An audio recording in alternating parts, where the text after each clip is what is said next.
Yo, what is going on, everybody? Welcome back to the channel. For those of you who are new, welcome to Chasing Florida. For those of you who are already subscribed, thank you guys for supporting us. Guys, today we have a very interesting topic to talk about. Before I get into that, though, I do want to mention today I'm recording. It's Memorial Day, and I want to take this time to honor and remember all of those who served this country and paid the ultimate sacrifice.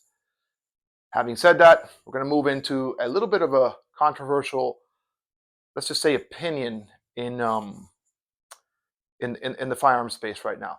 Currently, there have been some videos that I've seen. I don't know why they're coming across my feed. I am and follow a lot of gun tubers, and this is part of the conversation, as one of the subscribers mentioned in one of the comments below. And that is about GBRS. Now, the GBRS guys have created the GBRS Hydra. These guys, DJ Shipley, they have been in the service of this great nation as Navy SEALs and are retired and then brought that to life. The conversation about shilling products, I'm not going to get into that. I think that they should do that, and anyone who comes back with anything that's an improvement and has that amount of service at that level, you should listen to them. They know what they're talking about. Now, to get into the commentary, a couple of veterans who also have channels don't feel like this should be sold to civilians, and they shouldn't be pushing on the everyday consumer, because the everyday consumer shouldn't have to pay $350 for this, and they're not going to be doing CQB clearing rooms. They're not in a LEO, or if they're not in a LEO, or a military capacity, right? And that is essentially a very flawed argument. There's a couple of sides to that argument, and I'm going to go into them very quickly. Why do you want a tall mount to bring up an IR device and your red dot sight up high? Well, it's very obvious, and I'm going to demonstrate that in a little bit. Even without night vision, I think this has a lot of benefits. Now, specifically with the proliferation of night vision devices, they're now more affordable, guys. Now, going back 20 years, like the GWatt era, these were unobtainium. They were very expensive. You can get them, but they were very expensive. Now, they're much more affordable. They're still expensive, though. A set of these tubes are going to set you back anywhere from $6,000 to $8,000, and even more if you're looking at really high-quality tubes, such as the one from L3 Harris. Now, having said that, when you have this, you want a tall mount like this, and you don't necessarily buy this to do CQB, okay? This is a ballistics rated helmet. It's an Ops Core XP Legacy Fast. I'm not going to mess up again. Now, I'm going to don this really quickly, and I'm going to show you guys why this is a nice thing to have on your rifles. Now, I am going to be using this rifle for various outdoor activities and also shooting at the range and training with it. I'm going to go on a hog hunt very soon with it up in Georgia. As I put this on, I'm not going to don the whole thing. I'm not going to pop in the ear probe. I'm going to just put this down, deploy the unit. Gotten a lot better with it now. And I'm going to bring my rifle up. If you see, I have the tarsier lenses, which allow me not to damage my tubes.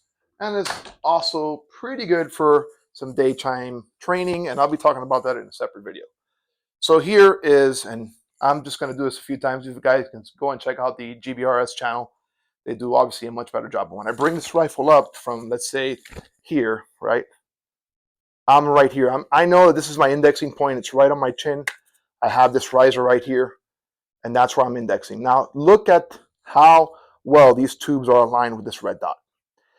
Using an old mount in the lower 1/3 and even the upper 2/3, you're still going to have to dive down and try to find that dot. And look at your neck posture.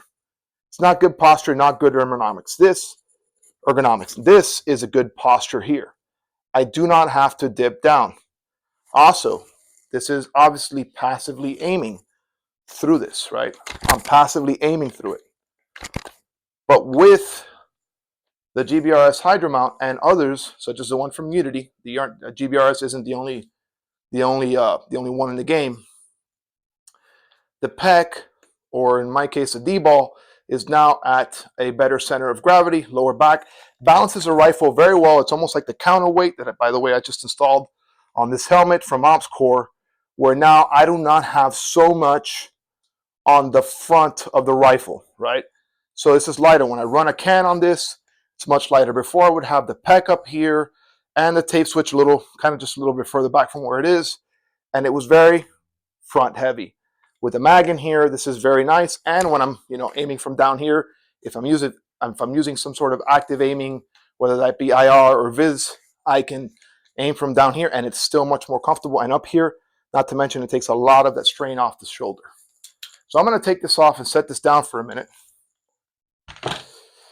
and show you guys why. I'm going to turn this off. Why this is also useful, in my opinion. I have some helmet here. In my opinion, why it's also useful without it. So the posture, obviously bringing the rifle back up. And by the way, guys, this is clear. There you go. The posture doesn't change. You have the same height, same indexing point, and same grip, which is very important. You don't want to have alternate grips. Of course, the guys in GBRS talk about that, so you can watch their video again and learn from them. Let me put this back up. So, bottom line is, it's much more comfortable even when you're not running night vision. When you're at the range, you bring it up. Yeah, you're not deep in your shoulder pocket, but these don't recoil heavy, that heavy. And if that rifle or any 5.56 recoils heavy for you, you should go to the gym, because these are not heavy recoiling guns. This is a heavy recoiling rifle. This is a 338, but a 308, something like a DMR or something like a Scar H, that, you can say that recoil is a bit heavier compared to a 5.56. So again, GBRS, absolutely recommend that height of optic. Not only the GBRS, because I have a Scholar Works also that I run on another rifle, which is just as nice, and it is a little lower, but the Unity, the fast mounts are actually, I think, just about, no, they're like 2.26. This is 2.93, so it is the higher one. Correct me if I got the heights wrong. I'm just going off the top of my head. So yeah, there is absolutely not I would say no issue with owning one of these from a civilian perspective. Are you going to be clearing rooms with it? No, but there are other things that you can be doing with it, such as aiming with this outdoors with your night vision on, if you're, let's say, on a hog hunt, like I just told you I'm going on. Or if you're just doing a night vision shoot at night. It's much more comfortable. It's, again, you're not going to hurt your neck trying to do it. These helmets are heavy. So you want to kind of be able to keep a nice upright posture while you're shooting. It's going to make it overall more pleasurable experience for you. The other flip side of the coin is, well, is it $350? Does everybody have to get one? No, and absolutely not. Don't just buy it because you think it looks cool. Even though it does, it is expensive. And night vision, even though more affordable now, is expensive. I think I mentioned this is about $6,000 to $8,000, these tubes, depending on what you get installed inside the housing. So not for everybody, but definitely it's not a shill, okay? They're not pushing this down your throat. They're not obligating you to buy it. They specifically tell you what exactly it's made for, and they are absolutely right. It's much more comfortable to shoot with this on, especially when you're wearing night vision, and even if you're not using night vision. Having said that, guys, I have really nothing else for you except to say that, this whole conversation with veterans that are coming back and totally dissing some of the veterans that are made something for themselves is kind of almost shameful at this point, because they should not be doing this type of behavior. We are a country that's entrepreneurial. We're built on the backs of a bunch of giant titans of innovation and industry. And we shouldn't criticize when an individual comes back with over 20 years of service, and I'm not talking specifically about GBRS, and then put out products for us like a Magpul, like Haley Strategic.